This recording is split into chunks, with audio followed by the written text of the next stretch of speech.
Lithium is a critical raw material essential for making batteries used in electronic devices, including phones and electric vehicles. The European Union relies almost entirely on imports from China, Australia, and Chile. To reduce this dependence, the bloc is adopting a new strategy to boost its own production of lithium. But will it pay off?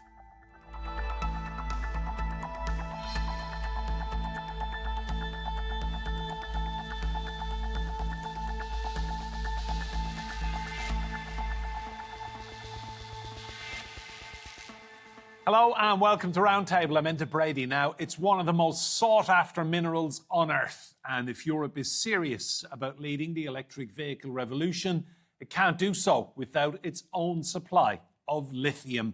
Czechia potentially holds 3% of global stocks, but the push for strategic independence is not without controversy, bringing environmental protests and pushback from local residents everywhere, from Portugal to Czechia and Serbia. From electric cars to solar panels and your favourite smartphone, lithium powers our modern world. Nicknamed white gold, the dust-like substance is the lightest metal on Earth, yet it carries the heavy burden of fueling our global green transition. Across Europe, demand for lithium is surging, and China is leading the global market. Brussels wants to reduce its reliance on lithium imports and has ambitions to mine at least 10% of the lithium it needs by 2030. It also wants 40% of all its refined lithium to be produced on EU soil. But while policymakers see lithium as the key to Europe's green revolution, not everyone is on board. In places like Serbia and Bosnia and Herzegovina, local communities put aside their differences, worried about what mining could mean for their land, water, and way of life. They don't need the Serbs, because nobody wants a country that has become a waste dump, that has become a poison pit. We won't need it either. But these concerns may be based on fear-mongering. People have been growing up in Europe with the message that mining is dirty, mining is dangerous, and it's going to have a huge impact. But for the mine of the future, the responsible mine of the future, this is not necessarily the case. We should do it ourselves in a better way. So I would like to see a movement from NIMBY to BIMBY or PIMBY. So from not in my backyard to please in my backyard to better in my backyard, where we control the things properly. Lithium may power the future, but for now, it's also energizing a debate about what the future should look like and who gets to decide. Well, let's bring in our guests. I'm delighted to say, joining me in the studio, we've Gavin Harper, Critical Materials Research Fellow at the University of Birmingham. In Porto, in Portugal, we have Alexandre Lima. He's a geologist and assistant professor at the University of Porto. And in Lisbon, also Portugal, we have Patricia Calca, researcher and professor in political science at the University Institute of Lisbon. You're all very welcome to Roundtable. Gavin, to you first of all, just remind our viewers what lithium is, why it's important, what's it used for? Okay, so one of the main reasons that we anticipate needing more lithium in the years to come is that it's used as one of the key components in lithium-ion batteries. Now, they're used to power electric vehicles, but also they're going to be increasingly important in stationary energy storage for the electrical grid. So as we get more renewables on the grid, we will need more energy storage. And the International Energy Agency projects that we're going to need 50 new lithium mines by 2030 because demand is really increasing for these batteries. So all the new EVs we're seeing on our roads, each of them is basically powered by a lithium battery. Yeah, lithium-ion battery is the dominant battery technology at the moment because it offers high power density in a small space with a relatively light weight. Thank you, Gavin. Patricia, to you, suddenly in Europe, the big push for lithium, we're playing catch-up really because the Chinese have been ahead of the game for years, haven't they? Yes, so this is an important framing that we are looking at now because of geostrategic aspects, especially after the war in Ukraine, but not only after the crisis, also that with COVID that emerged, with all the connections that we could had back then. The looking for new sources of energy became even more politically relevant. Not that they were not before important in reality, but also in terms of what the public opinion would perceive. Alexandre, one of the biggest deposits of lithium in Europe is in your country, in a very beautiful region of northern Portugal. Some people might see this as a gift, all this mineral wealth. Talk to me about public opinion in Portugal. Well, thanks for having me.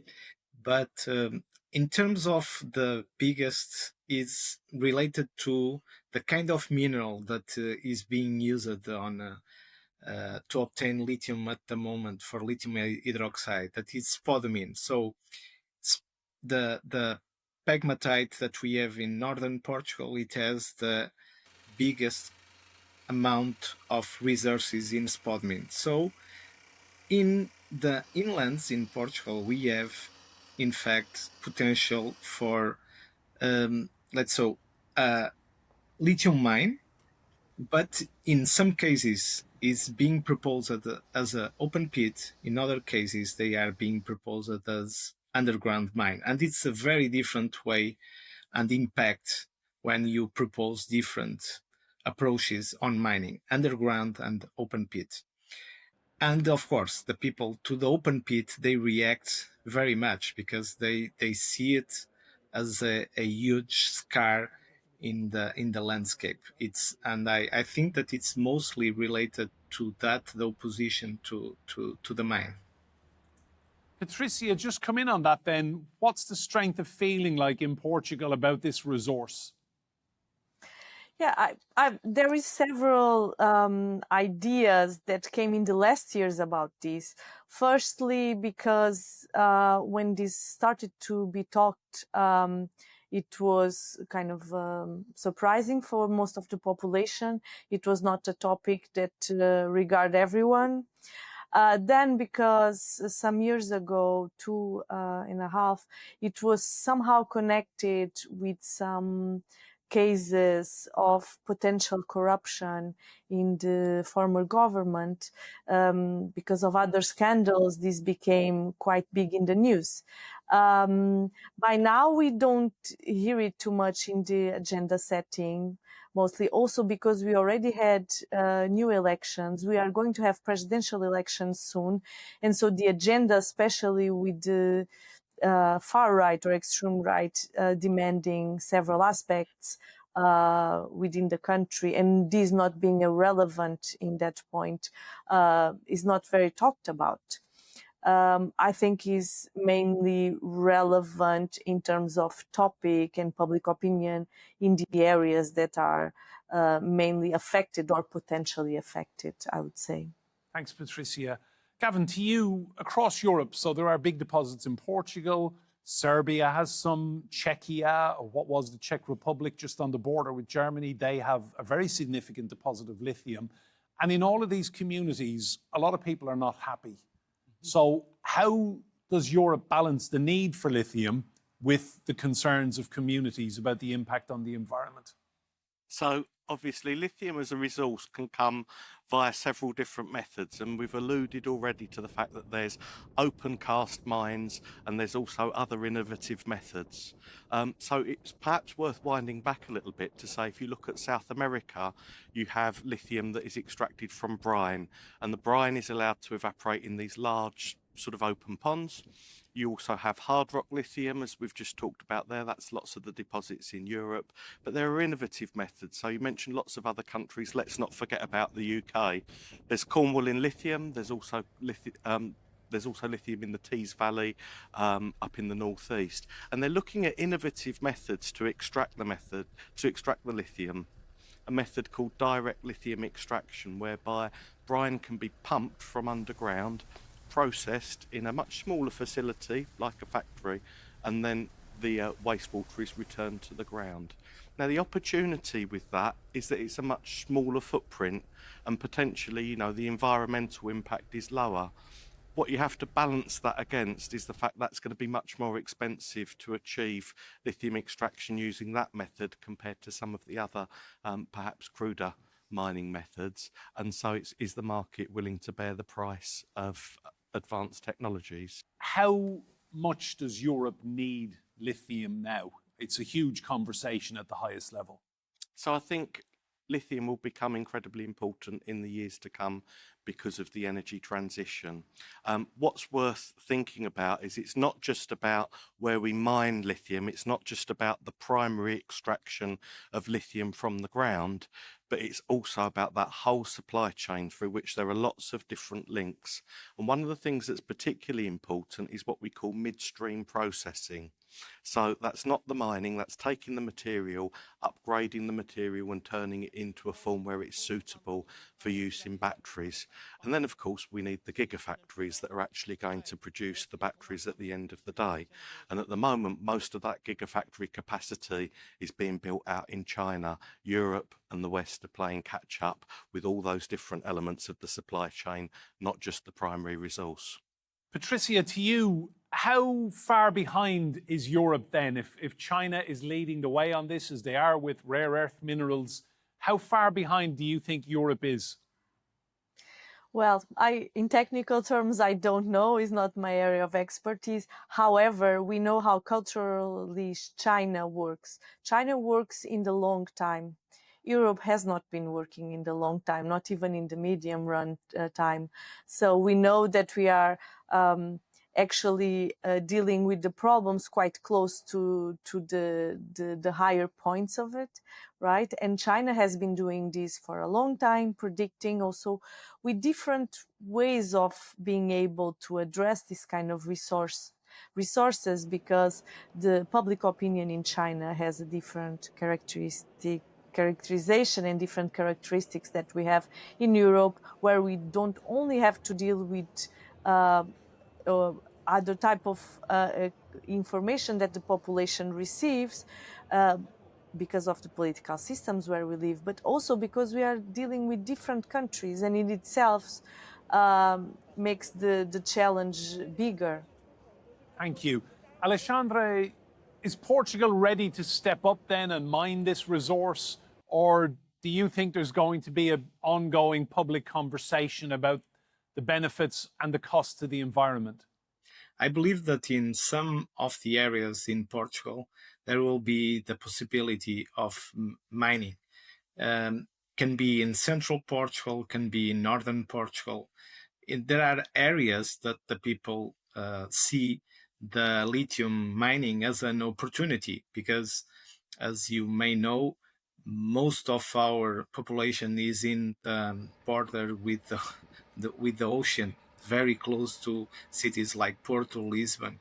And this is the opportunity to inlands to develop some industrial factories in these areas, starting from, exploration, when you try to find the resources, and then mining, that of course can extract by open cast or by underground. And then we need to think in Europe about metallurgy. We need to think about develop some metallurgy in these areas inlands. And we cannot forget, after all, we can use and reutilize the batteries, but in the end of life of batteries, they need to be recycled.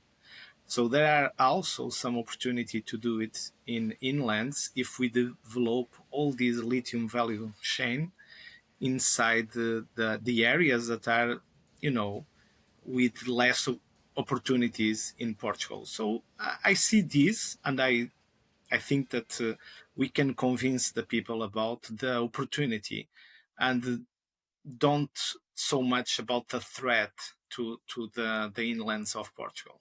Thanks, Alexandre. Gavin, just on that point about recycling, surely that's one way of producing more and getting it back into the system?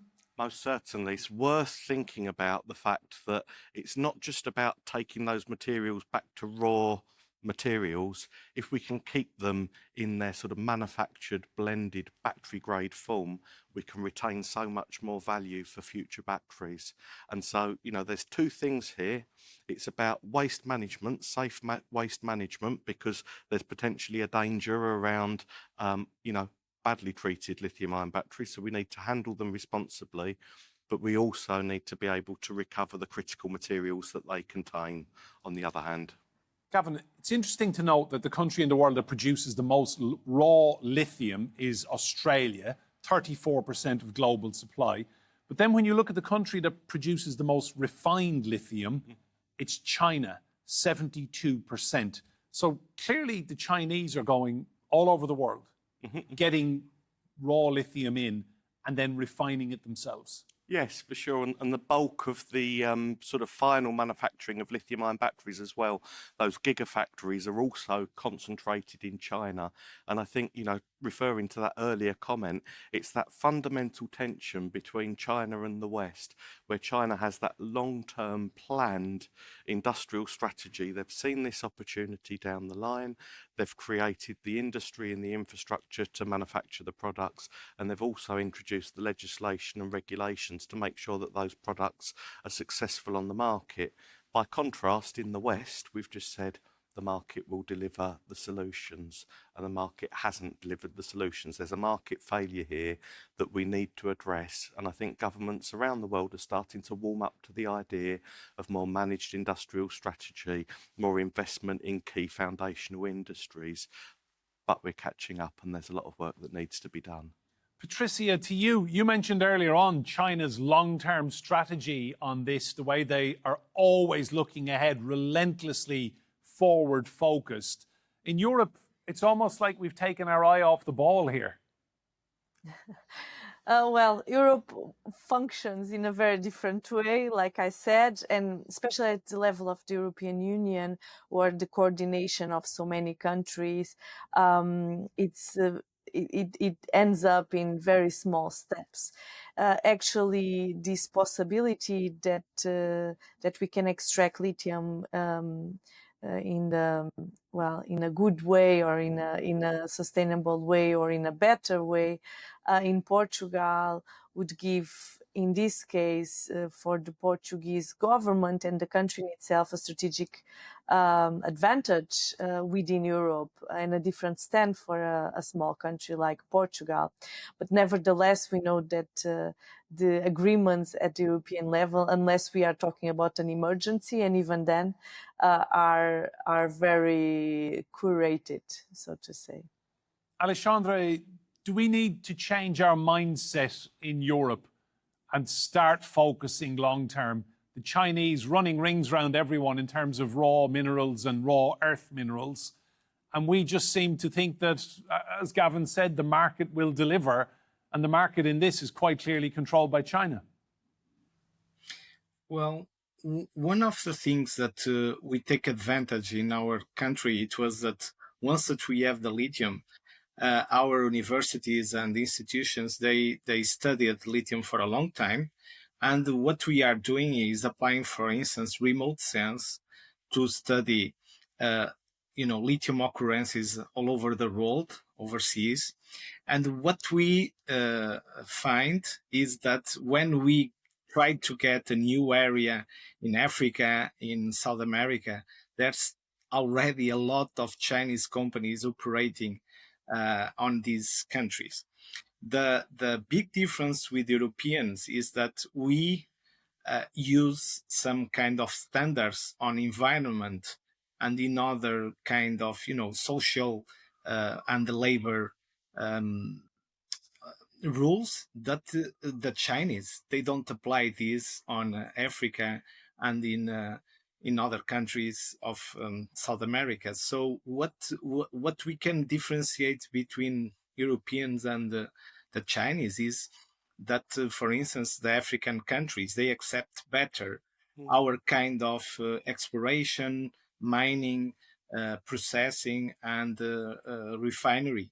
And in that way, we should use our knowledge to try to convince these countries like Africa and the countries in South America that we are better partners to develop these raw materials.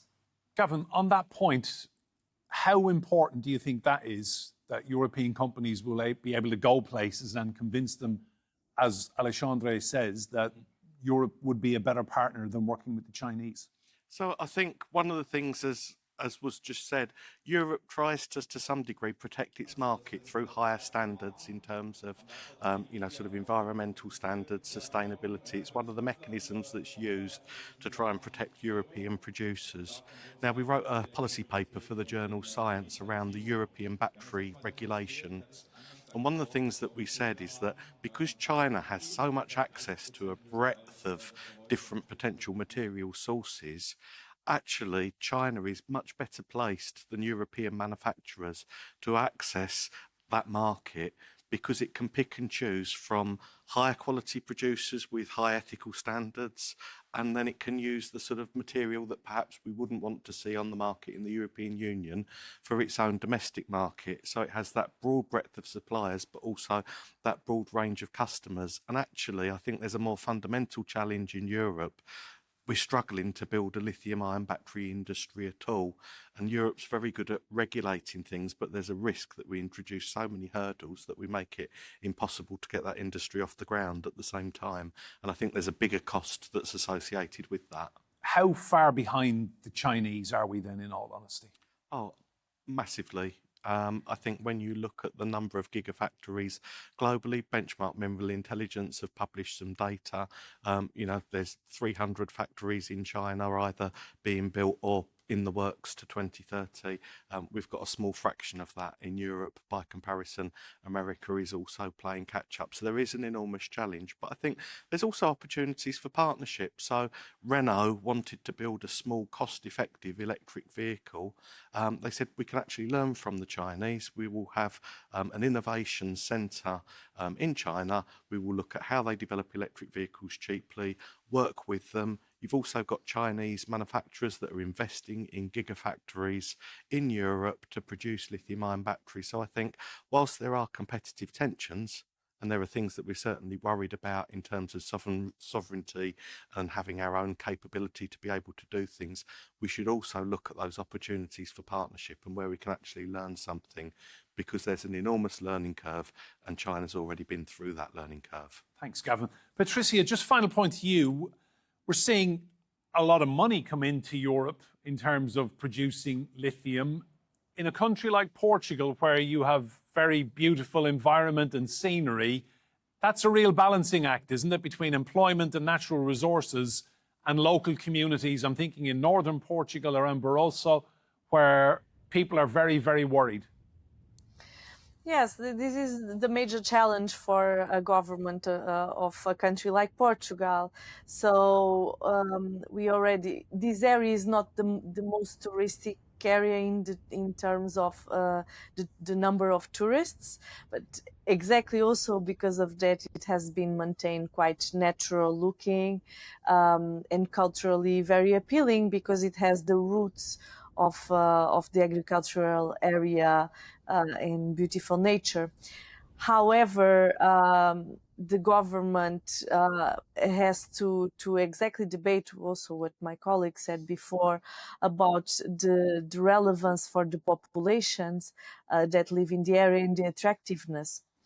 But we may have problems in what regards the externalities, the bad externalities of this kind of investments, because we also know in other cases, for instance, in tourism, that the populations in areas where there is heavy tourism are not the ones that necessarily beneficiated in terms of life conditions. And because of redistribution, how redistribution works in Portugal, it may happen that we just create a dump area. All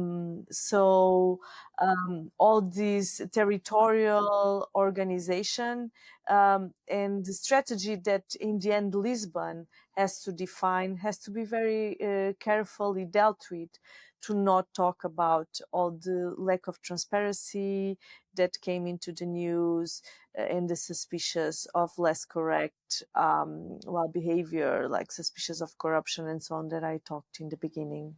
Thanks, Patricia. One quick final point to Alexandre. So who wins out here, Alexandre? Money and the government, or the people and the environment? Who will win this battle? We need to do exploration. Exploration is the first phase. I can, tell you as a geologist that central and northern Portugal are quite rich in lithium. There will be places where you cannot mine. It will be not possible because it has too much, interest for tourism. It has too much interest for biodiversity, but there will be areas that could be mined in the right ways with the European standards, with the labor rules of Europe that are the best in the world, I'm sure, and that we can have, local people that are, they understand the impact, but they will felt that the positive impact, it's better or it's more than the negative impact. That we know that mining, it has always some negative impact as any other industry of the humans. So I believe that in the near future we will be able to make the people understand that there will be a benefit for all if we can use these resources that are inside Europe. Alexandre and Patricia in Portugal, obrigado to both of you, and to Gavin Harper here in the studio, thank you as well. Remember, you can see more discussion and debate on our YouTube channel. Just search for Roundtable TRT World. But for now, from me, Enda Brady, and all the team here, goodbye and thank you for watching.